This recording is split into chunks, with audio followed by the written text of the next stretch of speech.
How is everybody? Awake and ready. How feels everybody? Awake and ready. And so am I. Let's pray.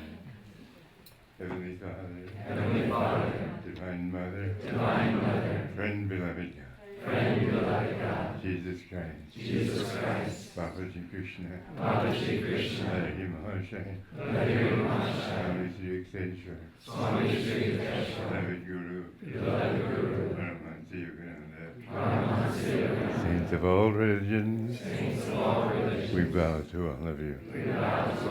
We ask your blessing on this Easter Sunday, that we be resurrected in thy light and thy joy.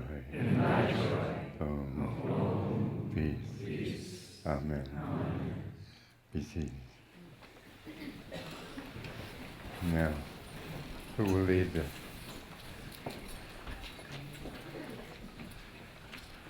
I'm all right, I think, but you might as well put it on my shoulders. Drape it artistically. Happy Easter, everybody. Would somebody lead chanting? Or are we having a choir first? Okay. Very good.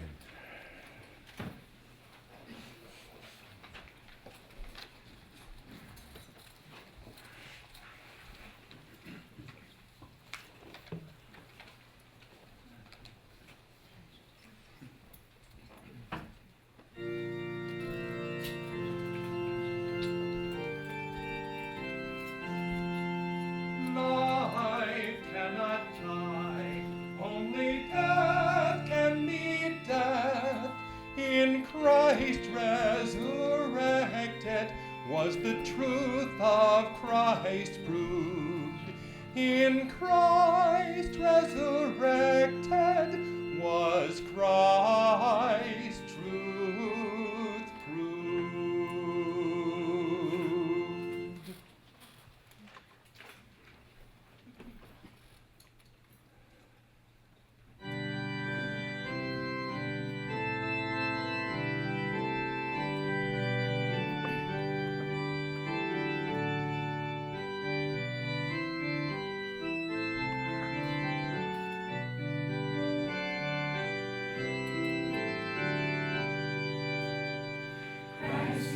Risen this Easter morn, thus our lives to joy are born. He from death is ever free, in his life in so are we. Gone all our darkness, vanished forever, in our souls thy light we see. Gone our delusions, clear now our vision, in thy joy we live ever free. Christ is risen this Easter morn, thus our lives to joy are born. He from death is ever free, in his life in so are we. Gone all our darkness, vanished forever, in our souls thy light we see. Gone our delusions, clear now our vision, in thy joy we live ever free. Gone our delusions, clear now our vision, in thy joy we live ever free. Beautiful.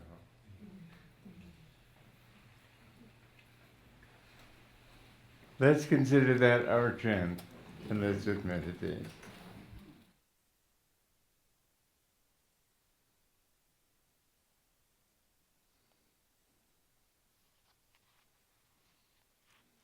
Today's reading is on enthusiasm.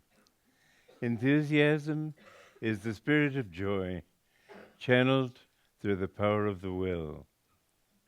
If we want to know joy, we must live always in the full expectation of it. Not even earthly happiness can come to those who demand it glumly, or who work for it with their eyes to the ground. To achieve happiness, one must work with happiness.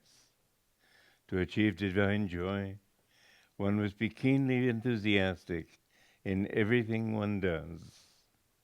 Never presume, never brush aside that subtle feeling of doubt which attends false emotional enthusiasm. Try always to let God's joy express itself through you. Thus, your enthusiasm will grow eventually to become His joy. Let us affirm, in everything I do, my enthusiasm soars to embrace infinity. In everything I do, my enthusiasm soars to embrace infinity. In everything I do, my enthusiasm soars to embrace infinity. O perfect bliss, guide me, that I express Thee through my every feeling. May my enthusiasm be a channel for Thy joy. Om. Peace. Amen. And I'd like to read from Whispers from Eternity. This could be taken to be on resurrection for each one.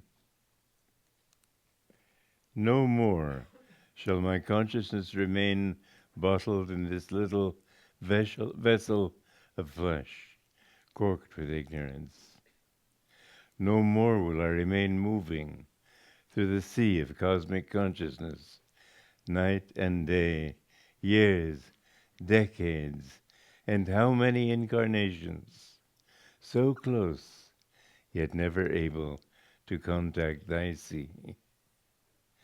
Through the bursting vibration of cosmic sound and the surging of Thy holy name, I have removed the cork of ignorance which so long separated me from Thee, though we lived together so closely. Now my body consciousness will meet Thy all-surrounding, all-pervading consciousness. No longer will I walk heedlessly in Thee, but never knowing and feeling Thee. Thine image within me shall meet Thine image everywhere. By realizing the I-ness in me, I will know that I am Thou, and that Thou alone art the little egos of all of us.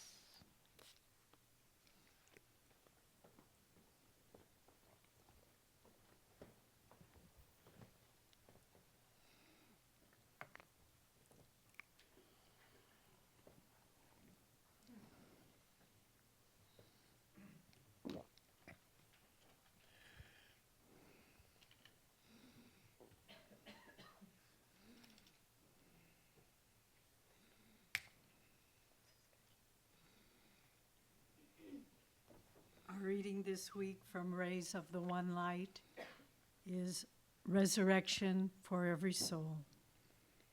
Truth is one and eternal. Realize oneness with it in your deathless self within. The following commentary is based on the teachings of Paramhansa Yogananda. In the Gospel of St. John, chapter 20, we read the inspiring account of Jesus' resurrection.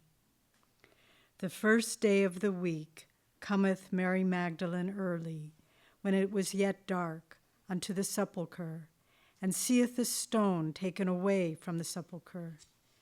Then she runneth and cometh to Simon Peter and to the other disciple whom Jesus loved, and saith unto them, They have taken away the Lord.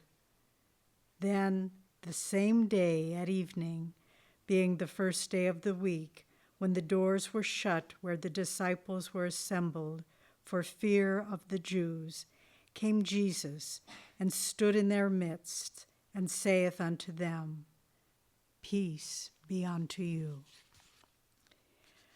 The resurrection of Jesus, doubted by many, but affirmed by those who were close to him, was a miraculous event, though not one unique in history. For many great saints of other religions have appeared to their disciples after death. Sometimes their appearances have been, as that of Jesus was, in the flesh and blood form, and not only in vision. Paramhansa Yogananda relates in Autobiography of a Yogi the account of his guru Sri Yukteswar's resurrection after his earthly passing. Miracles of this type are revealed only rarely to the masses, but accounts of them, related by men and women of reputed truthfulness, have inspired many devotees with faith in the reality of subtler than material states of existence. Resurrection, Yogananda explained, means transformation, ultimately, from any lower state of being to a higher one. Worldly consciousness cannot imagine such transformation, except in terms of, perhaps, an improvement of the present mess of pottage with the addition of a new flavoring.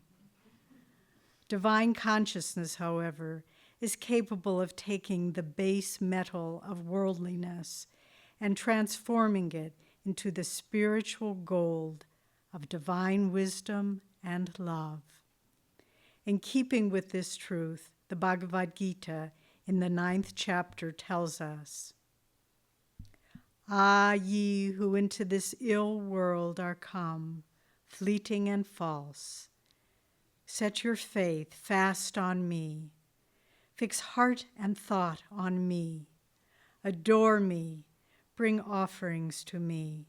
Make me prostrations. Make me your supremest joy. And undivided unto my rest, your spirits shall be guided. Thus, through Holy Scripture, God has spoken to mankind.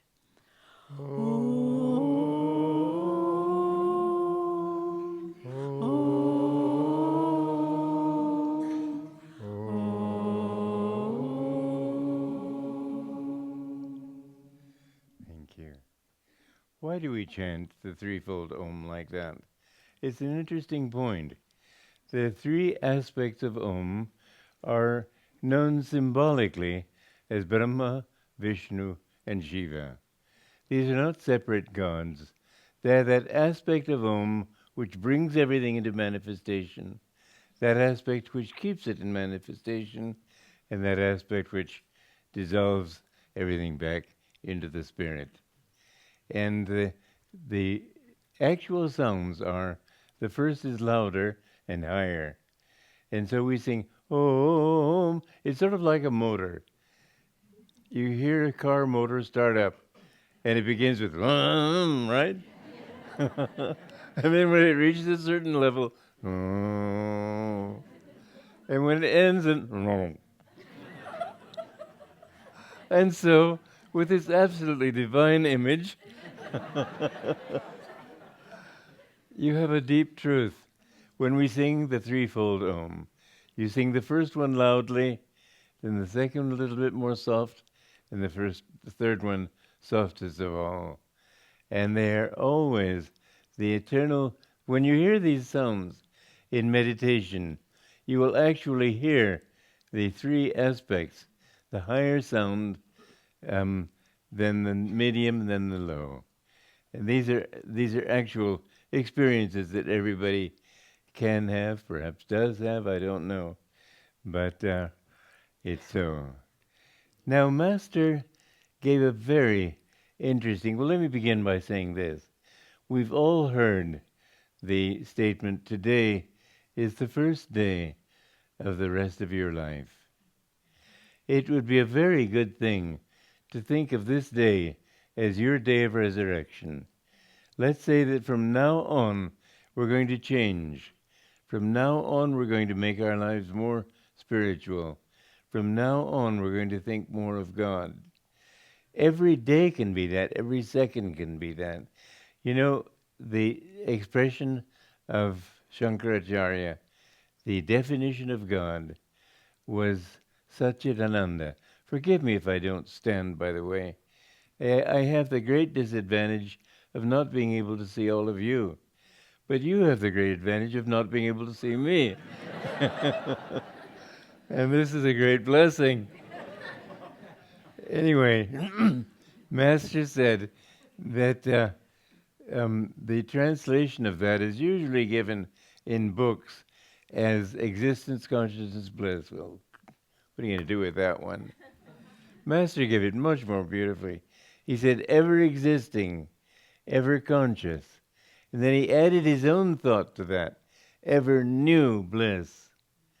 That ever new is a very important addition, because every moment, every point in space is a different manifestation of that bliss. We are all manifestations of that bliss. That is why the one motivating factor of every human being on earth is to find happiness.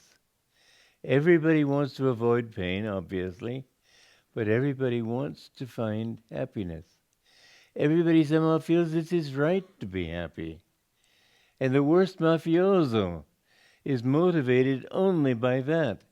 He may think he's motivated by power, desire for revenge, for money, for all these things. No, these are symbols. What he really wants is happiness. And how many lifetimes it takes to find out where that happiness really lies. People are looking all around themselves in a house of mirrors, and it's themselves that they're reflecting. That happiness you're looking for is inside yourself. Now, the wonderful thing about this ever new thing, and this came to me in a dream in Florence, Italy, just not very long ago, that every single person is a unique manifestation of that bliss. It's not as if, oh, we're all the same. No. The wonderful thing about this whole universe, each one of us is a special manifestation of bliss. And that bliss, it's always blissful, it's always happy, but it's specific and particular to each individual. And each individual is seeking a particular kind of bliss that will be his. Nobody else will have it. At every point in space, that bliss is new. Every moment in existence, that bliss is new. It's an absolutely staggering concept. But when you think of, here I am, nearly 85. I'll be 85 next month. It took me these many years to suddenly realize how leaves come out on trees. I mean, what a jerk. Anyway, I was lying in my bed and I can see a tree outside my window. And I would notice it because I take a nap in the morning because I don't sleep at night. So anyway, I see these little bumps on the twigs. And I say, well, they must be leaves, but I don't really know.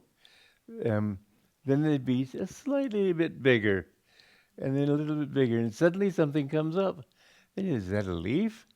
And then I see it beginning at the inner branches, and gradually it comes out and out and out. Finally, it hasn't yet reached the outer twigs, but you can see those little bumps there. And you know that it's all going to come green. And it's an absolute miracle. It's absolutely how people can say everything is an accident. How people can say, oh, there's no God in this. It's hard to believe. There's consciousness in everything.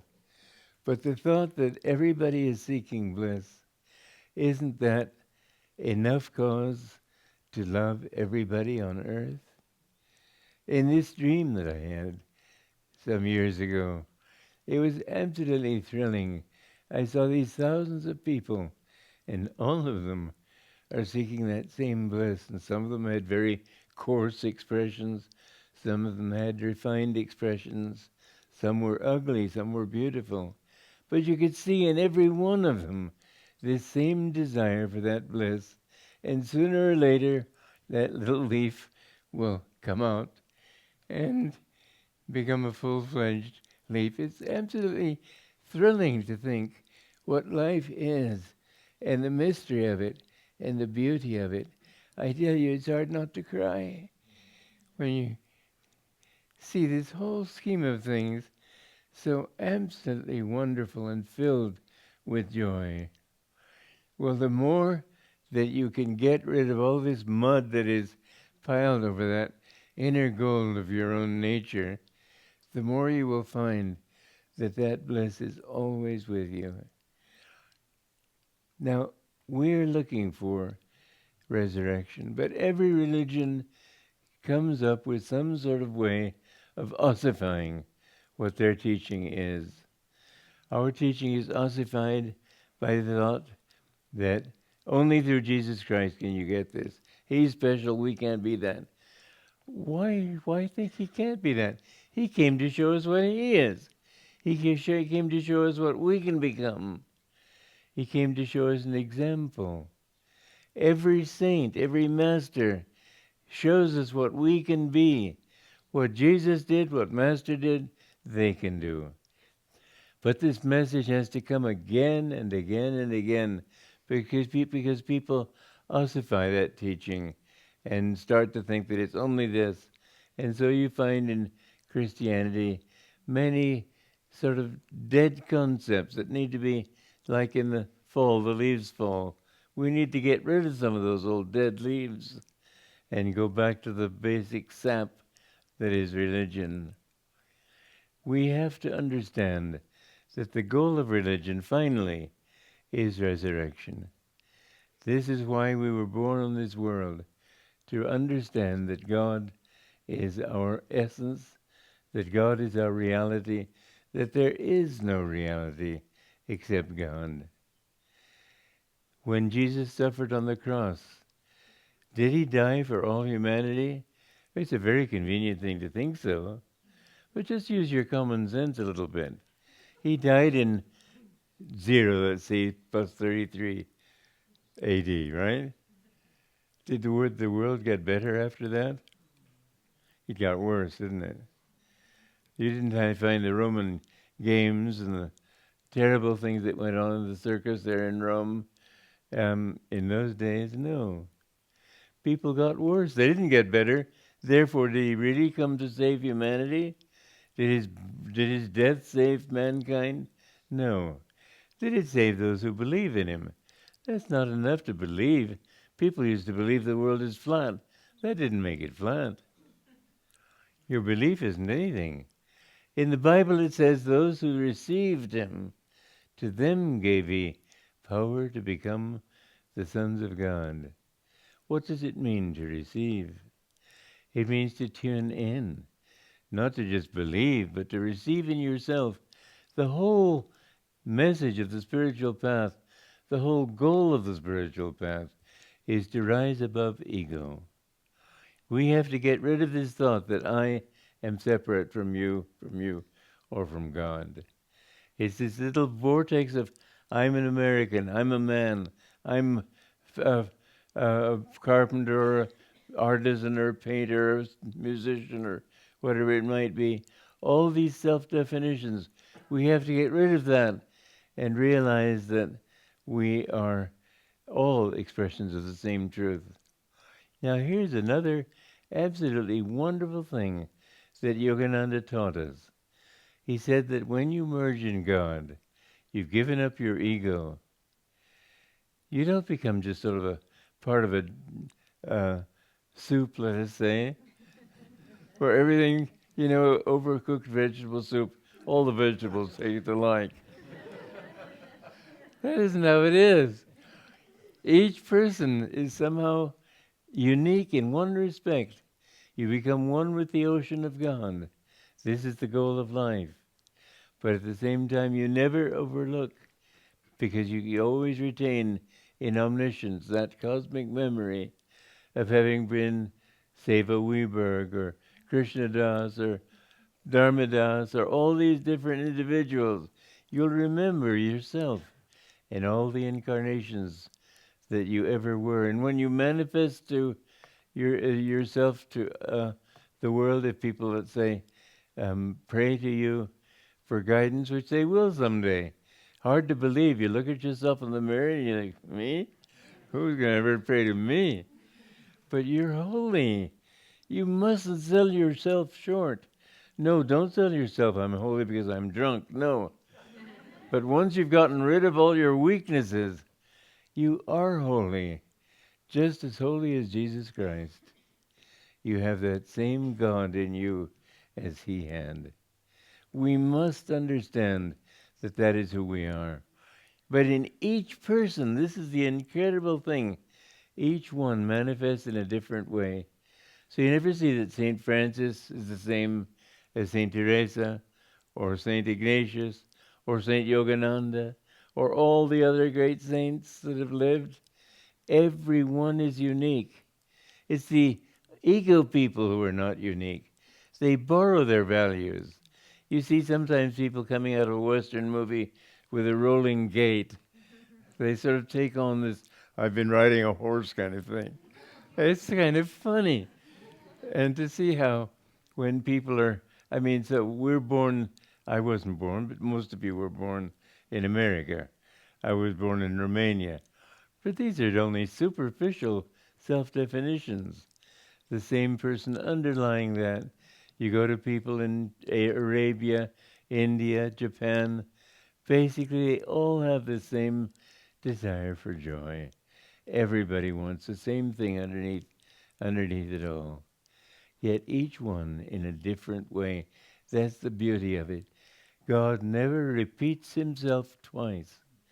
It is said, I have never made an attempt to discover, but scientists have told us that no two snowflakes are exactly alike. There's uniqueness in every atom of creation. Master said that every atom is dowered with individuality. And it's individuality that you are. When you can get rid of all these things that you've taken on board with your self-definitions, you'll discover that really you are unique. Once you shed this self, which is the ego, once you've risen above that, then you suddenly discover that nobody in the universe is like you. It's an amazing concept. But we must understand that this truth is arrived at not by mere self-effort. You can't get there on your own. Master told me this story. He said there was a man who was being bothered by a demon. And he read in the scriptures that if you take a little powder and say a mantra into the powder and throw it on the demon will vanish. So he tried it, and he threw it on the demon. The demon just laughed at him. He said, before you could even say your mantra, I myself got into the powder. So how could you affect the powder?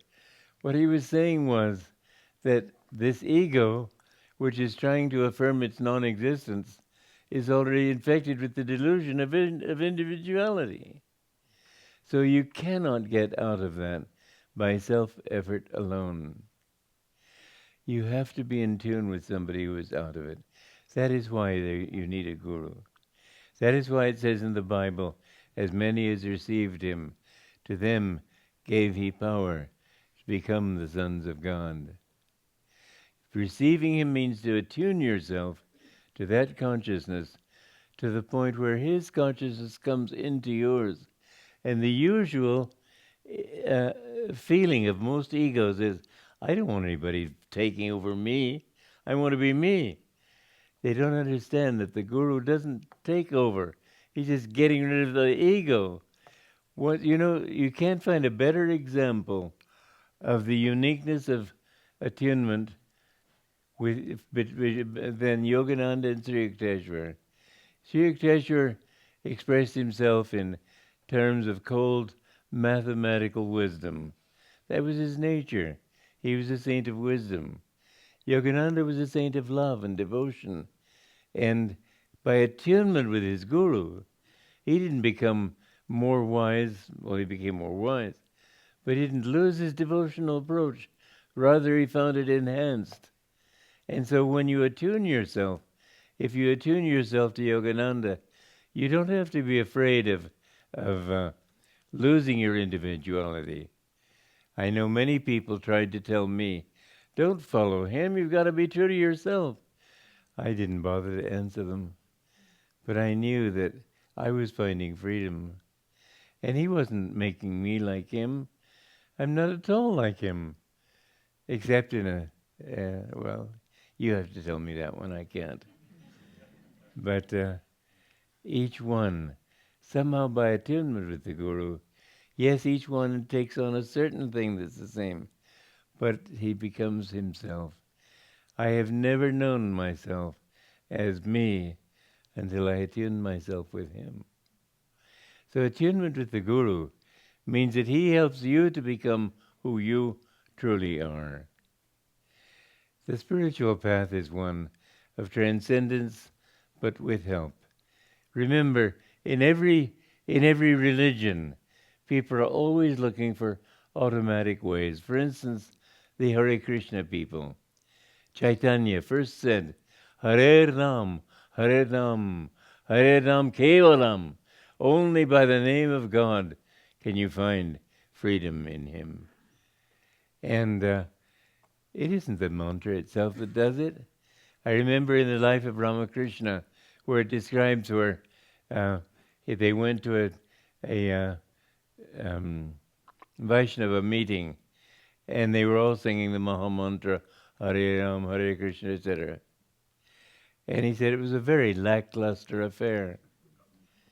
I have seen Hare Krishna people. I was in San Francisco, living there when Prabhupada came there, Swami Bhaktivedanta. And he was saying that all who chant this chant will become liberated. He told me, Allen Ginsberg told me, that Bhaktivedanta had said to him one day, where have I gone wrong? He didn't know the answer. Allen Ginsberg didn't. But the answer was, you can't just take a mantra and do it. You've got to do it with the right spirit. And when you understand that, then that is what you have to do with all your religions, all these Kriya Yoga practice. Again, people think, well, here's something mechanical. People are always looking for excuses to be able to do it themselves and leave God out of the picture. You'll never find God. Okay, let me tell you about one monk who lived at Mount Washington. He practiced Kriya Yoga maybe 1 million times. I mean, he really went at it hammer and tongue. He left the path. Master said he was like a merchant. I've given you so many kriyas, you've got to give me so much answer, so much realization. He said, God doesn't work that way. You know, with the close disciples, Master spent most of his time talking about the importance of attunement. And how do you get that attunement? By inwardly asking Master, what should I do? What is right for me? And feeling that guidance. And many times you will feel that, no, that's not the right way to go. One time I was writing a letter to somebody, and I felt a little nervous. So I said, all right, I won't send it. But you'll find yourself inwardly guided if you always say, not what do I want, but what is right? What do you want me to do? That attunement is something that comes into you from inside out. It's like, you know, the sunlight on the side of a building is, it's ready to come into every room. But if in your room the curtains are closed, how could it come in? Your work is to open the curtains. The grace comes in automatically. Everything, finally, is grace. Everything. Your breathing is grace. Those leaves coming out on the trees are grace. We have to learn to flow with that grace and not to say, here, let me do it now. You never with that attitude. will you get what you're looking for. But through love, through surrender, through openness to God's light, and remember that the most important attitude is one of bliss. In love, there's always a little bit of attachment, but divine love is bliss in motion. When you have that bliss and you try to express that bliss towards others, that is divine love. It doesn't want anything in return. It just is a flow. So on Christmas, on Easter Sunday like this, let's keep in mind the importance of loving God, opening ourselves to Him, living in His bliss, and remember that every moment can be your moment of resurrection. Open yourself to Him. You don't know when He will come, but if you keep yourself that way, He will come. I sometimes wonder, have I pleased God? And I think, well, I've done this. I don't think He cares much what I've done. Sure, I've written all these books and all this music and created all these communities. So what? That's my feeling. I don't think anything I've ever done is important, but that I've offered my energy up to Him and allowed Him to work through me. You know, there was another disciple of Master's, Brother Bhaktivedanta. He was always sort of envious of me because I have a very creative nature. Well, that's the nature God gave me, or the nature I've developed, whatever it might be. But I was envious of him because he was so totally uncreative. And I used to think if I only didn't have this volcano inside me constantly pushing me to do this, I'd have more peace of mind. But everybody has to accept that he is who he is what he is. But God doesn't care about that. All the work I've done, I'm grateful that I've been able to bring people to God. But apart from that, I don't think it matters much. Certainly, I don't think it's not important to me. People, I hear a song of mine and say, what was the name of that song? I don't know my own songs anymore. But the important thing is that I just love God more deeply. In eternity, that's all that will matter. Don't feel, well, I'm much less worthy than this person or that person. You're as worthy as everybody in the world as long as you love God. That is the one criterion He asks of you. The one thing He will ask you when you leave this body, do you love me? Have you loved me? Will you love me? So let's make this Easter a time of affirmation that we will live more and more for that love. Joy to you. Now I'm not gonna stay for the Festival of Light, but I do want to hear the choir. So Take our offering now, so what you would like to offer today, hold in your right hand and please pray with me. Divine Mother, we offer to Thee the fruits of our labor.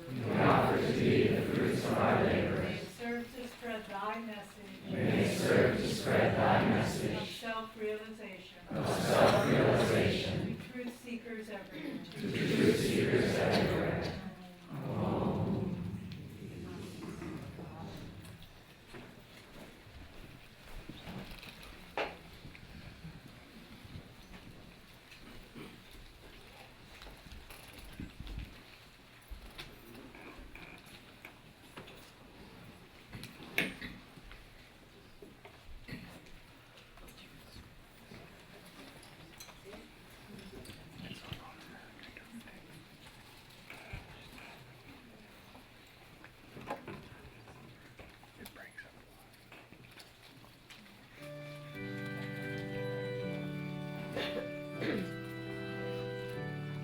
The man that was Jesus had shown his pure form.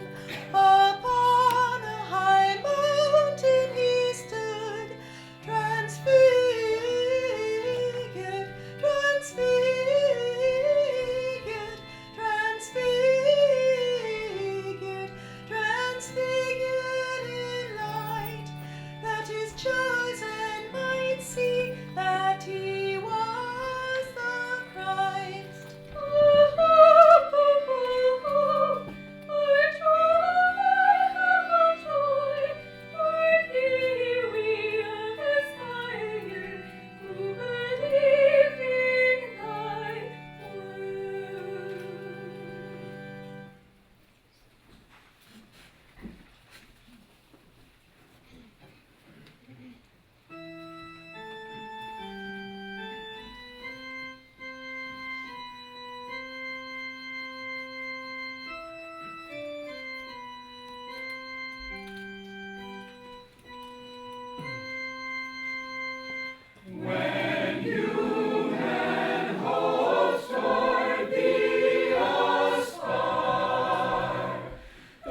job getting me out of bed.